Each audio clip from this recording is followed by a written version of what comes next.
आज मैं आप सबसे एक सवाल पूछने वाली हूं सबसे पहले कि क्या आपको नहीं लगता कि हम जब तक जिंदा है, हमारी सांसें जब तक चल रही हैं, तब तक हम खुद अपना काम कर सके, कोई और हमारे लिए कोई काम ना करे। एक आम आदमी जो होती है उसकी क्या चाहत होती है कि वो अपना काम खुद कर सके, मूवमेंट खुद कर सके, अपनी जो जरूरियात की चीजें हैं उसको खुद कर सके। हम सब ऐसा चाहते हैं, लेकिन क्या सबके लिए पॉसिबल है? नहीं। दुनिया में कुछ ऐसे लोग हैं आज के टाइम में जो कि बेड से इवन मूव नहीं कर पाते, जीने नहीं चढ़ पाते, नीचे नहीं बैठ पाते, अपना काम खुद नहीं कर पाते, अपने कपड़े खुद नहीं पहन पाते। जी हाँ, ऐसे हजारों हजार दुनिया में लोग हैं और ऐसे ज्यादातर महिलाएं हैं। ये जो बीमारी है इसको गठिया की बीमारी कहते हैं। ये रिमेटॉइड आर्थराइटिस है। रिमेटॉइड आर्थराइटिस में आपके हाथ पांव सारे टेढ़े हो जाते हैं, क्रिपल हो जाते हैं, आपकी मूवमेंट बंद हो जाती है, आप कहीं चल फिर नहीं सकते हो। कई बार तो लोगों को उठाकर गोद में ले जाना पड़ता है। और मैं आपके साथ ये सब क्यों बोल रही हूँ? क्योंकि ये हमारे घर की स्टोरी है। मेरी छोटी सिस्टर है, उसके साथ फर्स्ट बेबी को जब उसने डिलीवर किया उसको ये प्रॉब्लम हो गई। शुरू में हम लोगों को पता ही नहीं चला कि उसको हुआ क्या है। धीरे धीरे जब ट्रीटमेंट कराया तब पता चला कि उसको रिमेटॉइड आर्थराइटिस है। आज वो चिंता मत कीजिए, भगवान की दया से वो बिल्कुल ठीक है। उसके 2 बच्चे हैं, अपनी लाइफ को फुलेस्ट जी रही है। उसके हाथ पांव ऐसे हो गए थे, वो अंगूठियां जो थी वो एज इट इज फंस गई थी। उसके हस्बैंड उसको गोद में उठाकर और मूव करते थे। ये इतना डेंजरस है गठिया। इसको अगर टाइम से ट्रीटमेंट नहीं किया तो ये जान लीजिए कि ये कभी भी किसी को भी बेड रिडन कर सकता है। तो आज हम आप सब लोगों से इसी डेंजरस और बुरी बीमारी के बारे में बात करने वाले हैं। इसे कैसे इस बीमारी को हमेशा के लिए निकाल दें, कैसे शरीर को फिट रखें, एक्टिव रखें, ताकि जब तक हम इस दुनिया में रहें, ईश्वर ने जितनी भी हमें जीवन दी हुई है उस जीवन को हम फुलेस्ट जी सके, खुद से काम करके जी सके और खूब इंजॉय करके जी सके। तो स्टार्ट करते हैं। हेलो, सलाम, नमस्ते, केम छो? मैं हूं पुनीता झा, आपकी होस्ट और दोस्त, और आज फिर मैं आप सब के लिए बहुत ही स्पेशल वीडियो लेकर आई हूं। ये वीडियो क्यों स्पेशल है? एक तो मैंने बताया कि हमारी फैमिली की हिस्ट्री है, दूसरी क्यों कि आज जब मैं अपनी सिस्टर को देखती हूँ वो हेल्दी लाइफ जी रही है तो मुझे लगा कि क्यों नहीं आप सबके साथ शेयर किया जाए कि आखिर ऐसी क्या चीजें हैं जिसको अगर ध्यान रखा जाए तो हमेशा के लिए आप पूरी तरीके से ठीक हो सकते हैं। तो रिमेटॉइड आर्थराइटिस होता क्या है? सबसे पहले हम ये जानते हैं, रिमेटॉइड आर्थराइटिस में सबसे पहले ये जान लीजिए कि हमारे जो जितने भी जॉइंट्स हैं उस जॉइंट्स के अंदर बहुत सीवियर स्वेलिंग हो जाती है, ऊपर से वो रेडनेस की तरफ चली जाती है, जॉइंट्स के बीच में गैप आता है, गैप आने की वजह से हड्डियां आरी टेढ़ी हो जाती हैं, बहुत सीवियर पेन होता है और उसके साथ साथ कई लोगों के लिए मूवमेंट बिल्कुल रेस्ट्रिक्टेड हो जाता है। इसके पीछे कारण क्या है? तो अब हम जानते हैं कि ये कारण क्या है जिसकी वजह से ये होता है। तो कारण में आता है कि कई बार ये जेनेटिक हो सकता है, कई बार स्मोकिंग ड्रिंकिंग हो सकता है, कई बार बैड खान पान हो सकता है, आहार विहार जिसको कहते हैं वो हो सकता है।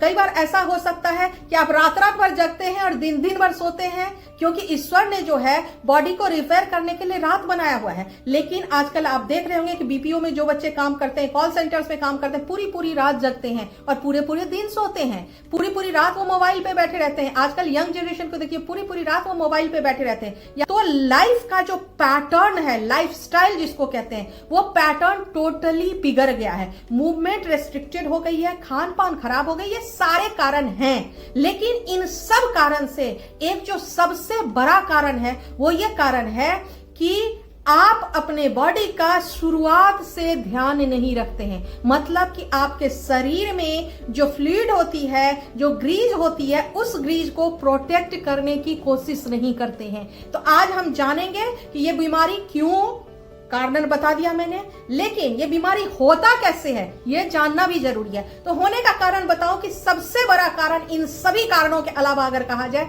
तो वो होती है कि आपके शरीर का जो इम्यून सिस्टम होता है, इम्यूनिटी होती है, जिसमें कि व्हाइट ब्लड सेल्स होता है, वो व्हाइट ब्लड सेल्स आपके ही शरीर में मूव करता है और मूव करके आपके जॉइंट्स के अंदर घुस जाता है। जब वो जॉइंट्स के अंदर घुस जाता है फिर वो क्या करता है कि एक केमिकल रिलीज करता है जिसको साइटोकाइनेज कहते हैं। तो जो ये साइटोकाइनेज होता है वो क्या करता है कि हमारे जॉइंट्स के अंदर में जो साइनोवियल फ्लूइड होती है, जिसको हम आम लैंग्वेज में ग्रीज कहते हैं, उस ग्रीज पे अटैक कर देता है। उसके जो सेल मेम्ब्रेन होती है, सबसे पतली झिल्ली होती है, उसके ऊपर अटैक कर देता है, जिसके वजह से क्या होता है कि बहुत सारे डिस्ट्रक्टिव सब्सटेंसेस रिलीज होते हैं, और रिलीज होने के बाद जो भी जॉइंट्स है वो जॉइंट्स के आसपास आकर बैठ जाती है, जिसको पैनस कहते हैं। उस जब थिकनेस उसके आसपास बैठ जाती है तो धीरे धीरे धीरे धीरे वो जो थिकनेस है वो बढ़ने लगती है, और बाद में वो इन्फ्लेमेशन, सूजन, रेडनेस, पेन, इंटरनली घाव, उन सब के रूप में हमारे और आपके सामने आता है। ये एक दिन में डिस्ट्रक्शन क्रिएट नहीं होता, क्रिएट होने के लिए इसको काफी टाइम चाहिए होता है। ये मोस्टली वुमेन्स में ज्यादा होता है, मिडिल एज में 35 के बाद लोगों में ज्यादा होता है, और जब ये प्रॉब्लम बहुत ज्यादा एग्रीवेट हो जाती है, जिसको कि एंक्लोसिस कहते हैं, इसका मतलब कि आपका मूवमेंट जो है, जॉइंट्स का मूवमेंट जो है, एबिलिटी जो है वो रेस्ट्रिक्ट हो जाती है। आर्थराइटिस अगर 3, 4, 5 साल आपके बॉडी में परसिस्ट कर गया, उसके बाद सिर्फ जॉइंट्स को ही नहीं, ये आपके हार्ट हेल्थ को नुकसान पहुंचाने लगता है, आपके आर्टरीज को नुकसान पहुंचाने लगता है, आपके इंटरनल जो ऑर्गन्स है उन सब ऑर्गन्स को डैमेज करने लगता है। क्योंकि इसका इलाज अगर पूछे तो जैसा कि मैंने कहा कि एज सच एलोपैथी में कोई इलाज नहीं है, तो डॉक्टर क्या करते हैं, या तो आपको पेन किलर दे सकते हैं, या आपको जो इन्फ्लेमेशन, सूजन है, वो सूजन को कम करने की दवाई दे सकते हैं। आपको पता है कि पेन किलर बहुत ज्यादा जब आप लेते हैं तो आपके बॉडी में कितना ज्यादा डिस्ट्रैक्शन क्रिएट करता है। इसका मतलब जो पॉजिटिव बैक्टीरिया है उस सारे पॉजिटिव बैक्टीरिया को मारने लगता है, और जो नेगेटिव बैक्टीरिया है वो क्रिएट हो जाती है, रेजिस्टेंस बैक्टीरिया क्रिएट हो जाती है, जिसके वजह से फिर इंसुलिन का जो है वो डिस्ट्रैक्शन होता है, फिर आपके डायबिटीज और बीपी बढ़ने की संभावना हो जाती है। तो एक बीमारी सैकड़ों प्रॉब्लम, और फिर एक बीमारी को दबाने के लिए मेरे पास एक पेशेंट आए थे जिनको कि पहले गठिया हुआ था, और आज की डेट में मैं उनका ट्रीटमेंट कर रही हूँ। लेडी है 50 इयर्स की। आज उनके बॉडी में उनकी फैटी लीवर, उनका बीपी, उनका डायबिटीज, उनका kidney damage, gall bladder damage, सारी प्रॉब्लम है उनके बॉडी में। क्या हम तो कभी ऐसा नहीं चाहते हैं? अगर हम इससे बचना चाहते हैं, क्या वो सॉल्यूशन है? आप चाहते हैं कि पूरी जिंदगी दवाई इस तरह से इतना इतना दवाई खाते रहे? नहीं ना, आप ठीक होना चाहते हैं तो इसके लिए क्या करना होगा? पहले खान पान बता दो, क्योंकि गठिया एक ऐसी बीमारी है जिसमें अगर खान पान का आपने ध्यान नहीं रखा तो ठीक होला तो आप बिल्कुल भूल जाइए। तो खान पान ठीक रखने के लिए फर्स्ट थिंग ये कि गेहूं छोड़ना है आपको, टोटली गेहूं एकदम बंद कर देना, गेहूं बिल्कुल नहीं खाना। कितने दिन के लिए? कम से कम 3 महीने के लिए। उसके बाद आपको दूसरी चीज क्या करनी है, आपको दूध डायरेक्टली, मतलब दूध जो पीते हैं वो दूध पीना एकदम बंद कर देना, स्टॉप कर देना पूरी तरीके से, no no no no no.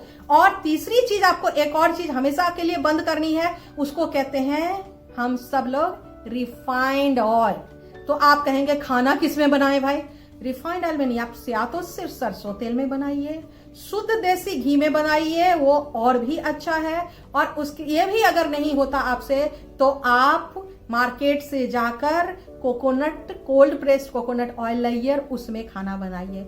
आप देख लीजिएगा 3 महीने आपने अगर इन तीनों चीजों को कर लिया तो 50% तो ऐसे ही आपको आराम आ जाएगा। अब क्या करना है, सुबह को आपको नाश्ते में कुछ नहीं खाना है सिवाय फ्रूट के। आप कहेंगे महंगे होते हैं फ्रूट, जो सस्ता फ्रूट है, पपीता सस्ता है, पूरा प्लेट भर के इतना, जितना आपको भूख है उतना आप सिर्फ और सिर्फ फ्रूट खाइए ना। दिन में आप जब खाना खाएं, आप क्या करें कि पहले प्लेट में इतना सारा सलाद लें, जो भी आपके आसपास अवेलेबल है, कच्चा फल जिसको कहते हैं, कच्चा सब्जी जिसको कहते हैं, वही गेहूं के अलावा किसी भी चीज का, रोटी, सब्जी, दाल जो खाना है वो भरपेट खाइए। मैं खाने के लिए बिल्कुल मना नहीं कर रही हूं। और इसके साथ एक और इंपॉर्टेंट चीज, जब रात का खाना आप खाएं तो रात के खाने में भी, रात को चावल तो बिल्कुल नहीं खाना, रात के खाने में भी आपको यही रोटी खानी है, सब्जी खानी है, लेकिन रात में भी इतना सारा सलाद खाना है। उसके साथ ही आप कैल्शियम खाएं।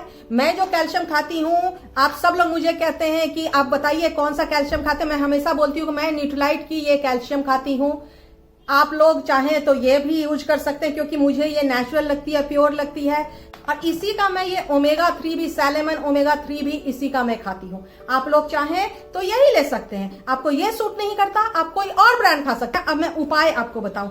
आज मैं आपको एक एक्सक्लूसिव ऑयल बताने वाली हूँ। तो मैं आपको गारंटी करती हूँ कि 3 महीने के बाद चाहे कितनी भी पुरानी आपकी प्रॉब्लम है, ये प्रॉब्लम आपकी 50% कम हो जाएगी।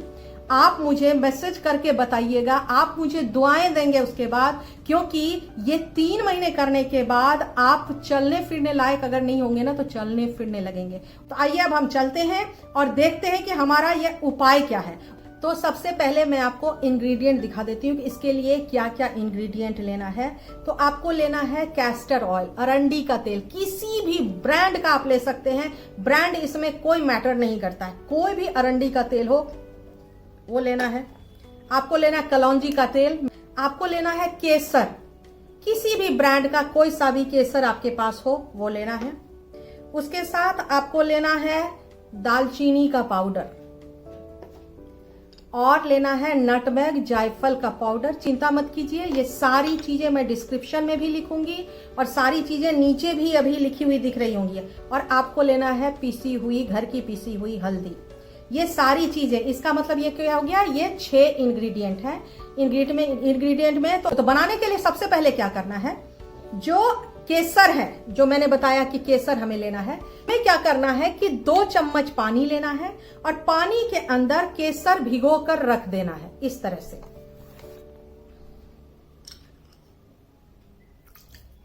तो अब हम देखेंगे कि इसको बनाना कैसे। तो आपको क्या करना है कि इस तरह का एक शीशे का कोई भी आपको बोल लेना है। उस बोल के अंदर ये जो केसर आपने भिगोया हुआ है, इस केसर को डाल देना है। सारे स्ट्रैंड के साथ ही आपको इसके अंदर केसर डाल देना है। उसके बाद इसके अंदर ये है जायफल पाउडर, इसे 1 चम्मच पूरा भर के है ये, तो 1 चम्मच इसके अंदर ये डाल देना है जायफल। 1 चम्मच ये है दालचीनी, 1 चम्मच दालचीनी। 1 ही चम्मच है हल्दी, तो 1 चम्मच हल्दी। और अब हमें समझना है कि हमें कैस्टर ऑयल कितना डालना है, क्योंकि कैस्टर ऑयल बहुत ज्यादा थिक होता है, बहुत ज्यादा थिक होता है। तो इसके अंदर 6 चम्मच डालेंगे कैस्टर ऑयल। अब इस मिक्सचर को आप अच्छे से मिला लें। ये देखिए, ये बन गया एक थिक पेस्ट। ये देखिए एकदम थिक पेस्ट बन गया।